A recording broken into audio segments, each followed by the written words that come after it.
Всем привет! С наступлением нового летнего дачного сезона при наличии газонокосилки сразу встает вопрос об ее обслуживании.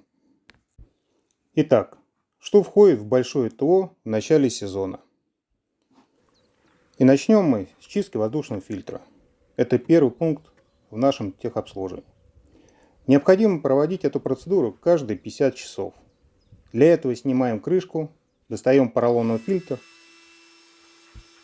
и начинаем его чистить. Можно делать это при помощи компрессора, если есть наличие. Можно с помощью аккумулятора нагнетателя, как в моем случае. Если нет ни того, ни другого, то просто помыть в теплой мыльной воде и дать высохнуть.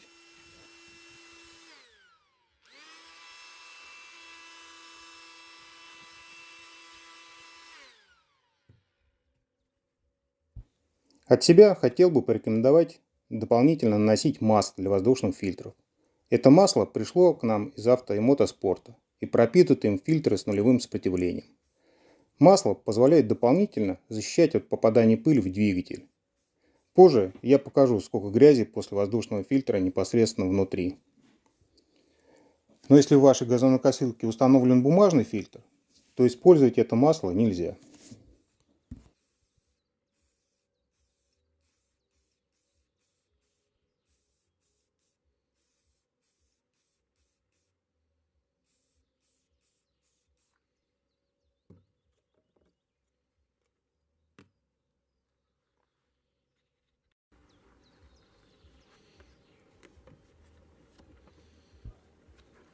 Также дополнительно протираем корпус с внутренней стороны и крышку воздушного фильтра.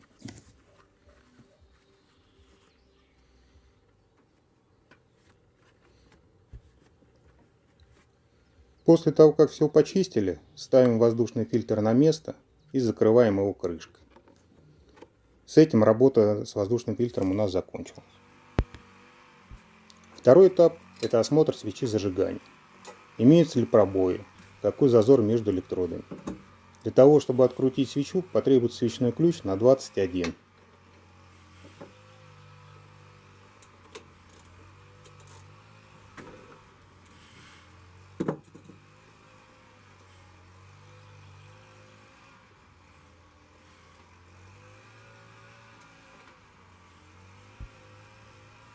После демонтажа чистим мягкой щеткой по металлу, резьбу свечи и электроды.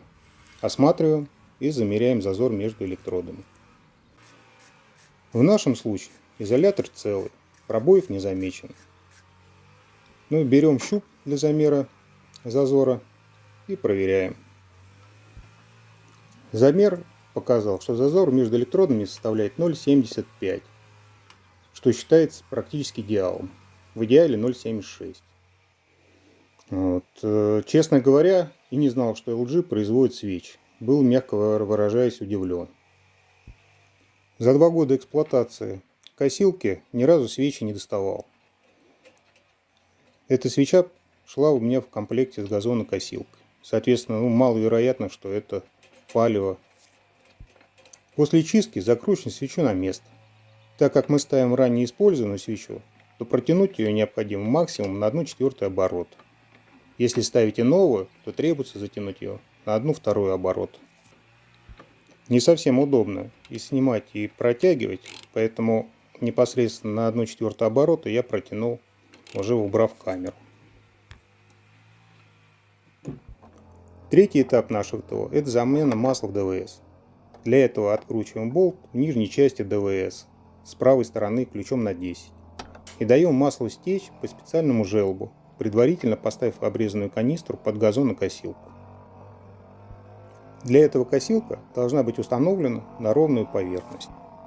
Не забываем открутить заливную пробку, чтобы масло у нас вытекало без пульсации, а равномерно. Но что-то либо я поставил не совсем на ровную поверхность, то ли инженеры не совсем точно все рассчитали, но масло частично полилось совсем в другое место. Моему столу, в принципе, это и полу не грозит, а пошло даже на пользу. В любом случае, планировал отработкой обработать пол на террасе сарая. Четвертым этапом идет заточка ножа. В прошлом году я затачивал исключительно напильником и, честно говоря, немного утомился. Сегодня решил обработать грубо шлифмашинкой, а потом уже доработать напильник. Вышло в итоге значительно быстрее. Если вы забыли или не заметили,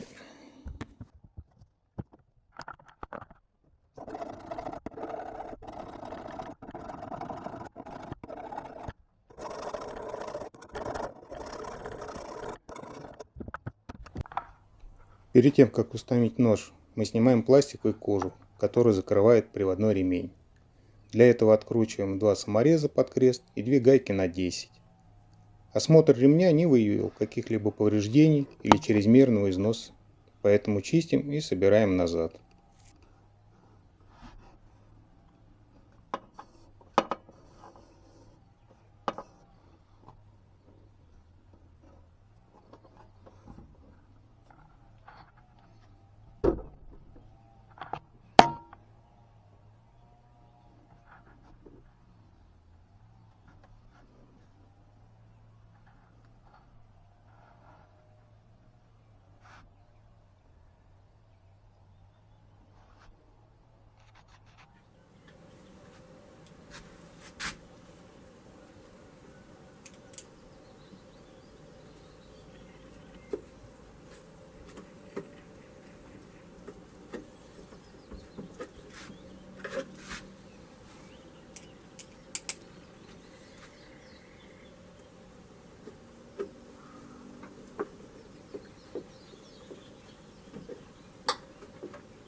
Если вы забыли или не пометили то, как стоял нож, то это не страшно, так как на косилке дополнительно установлены направляющие, которые не дадут вам установить нож по-другому.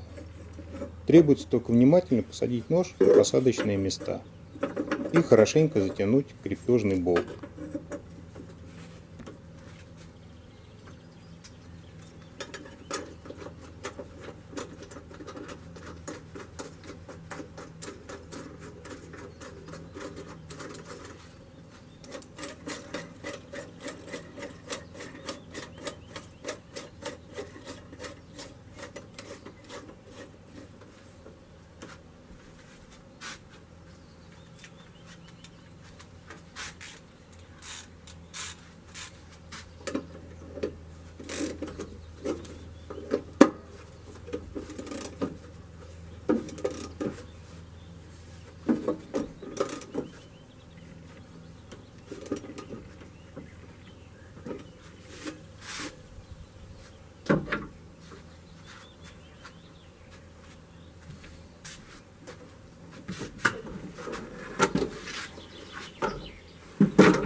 После установки ножа заливаем масло в двигатель. В моей бензокосилке заправочный объем по паспорту составляет 0,6 литра. Но, как говорится, доверяй, да проверяй. Сначала заливаем 400 мл. Даем стечь маслу, проверяем уровень и доливаем. А в итоге хватило еще 150 мл. И уровень подстал под максимум.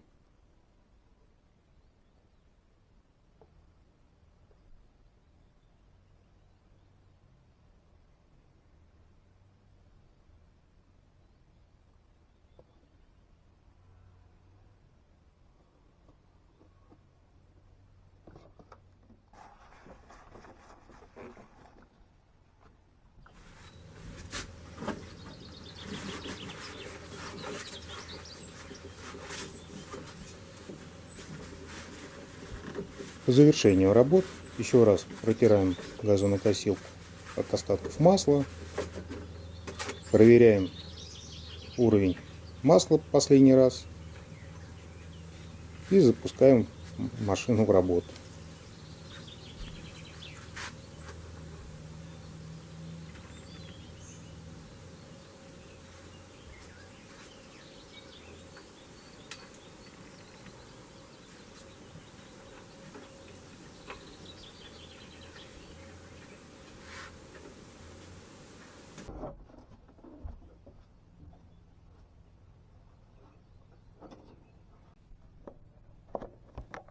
А теперь то, о чем я говорил в начале.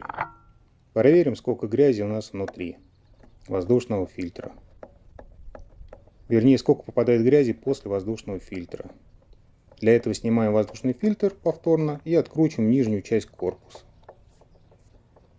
Посмотрим, сколько грязи и пыли попадает. Да, в итоге ничего, все у нас чисто. Я бы даже сказал, просто чисто. Поэтому полюбовались и закручиваем на место. И вот теперь в работу.